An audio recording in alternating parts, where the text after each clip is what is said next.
राज्य में एक बार फिर एसटी महामंडल के कर्मचारियों ने आंदोलन का हथियार उठा लिया है। अपनी विभिन्न मांगों को लेकर बुल्ढाना आगार के एसटी कर्मचारियों ने आगार क्षेत्र में ही प्रदर्शन शुरू कर दिया।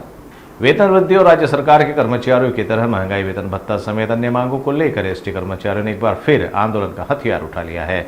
आज बुल्ढाना आगार के एसटी कर्मचारियों ने आगार क्षेत्र में विरोध प्रदर्शन किया। कर्मचारियों का कहना है कि कई बार वाजिब और राज्य सरकार के कर्मचारियों की तरह वेतन देने का वादा किया गया, लेकिन अभी तक ना ही वेतन बढ़ाया गया और ना ही मांगे मानी गई, जिससे कर्मचारियों में आक्रोश व्याप्त है। इसलिए फिर से कर्मचारी आंदोलन पर चले गए हैं। मांगे पूरी नहीं होने की स्थिति में प्रदर्शनकारियों ने उग्र आंदोलन की चेतावनी दी है। महाराष्ट्राची जीवनवाहिनी या लालपरी हा एक महाराष्ट्राचा अविभाज्य घटक आहे आणि प्रवासी वाहतुकीच्या याच्यामध्ये महाराष्ट्र राज्य मार्ग परिवहन महामंडळ या आशिया खंडामध्ये एक नंबरला आहे।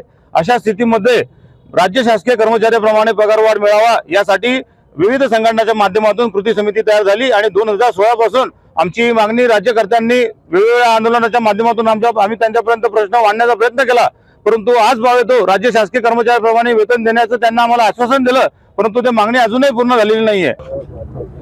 गेल्या मागील काळामध्ये सोन्याचं अंड देणारी आमची एसटी महामंडळ काही काळामध्ये आर्थिक संकटामध्ये होती आणि आर्थिक संकटातून आता बाहेर पडलेली असताना गेल्या अनेक वर्षापासून कामगारांचा करार प्रलंबित आहे।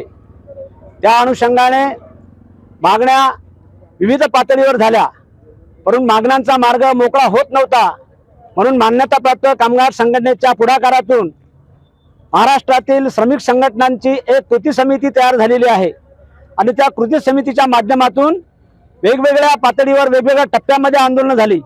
घंटा नांद आंदोलन झालं, आक्रोश आंदोलन झालं आणि याची दखल घेऊन मागील 7 तारखेला कॅबिनेट मंत्रिमंडळामध्ये मुख्यमंत्री, दोन्ही उपमुख्यमंत्री आणि सर्व महाराष्ट्र शासनाचे सेक्रेटरी यांच्या उपस्थितीमध्ये बैठक पार पडली आणि त्यामध्ये धोरणात्मक बाबीवर चर्चा होऊन शासनाने असे आदेश केले की हाय पॉवर कमिटी नेमण्यात येईल आणि त्याचा अहवाल तयार होऊन पुढच्या कॅबिनेटमध्ये कामगारांना न्याय देण्याचा प्रयत्न केला जाईल।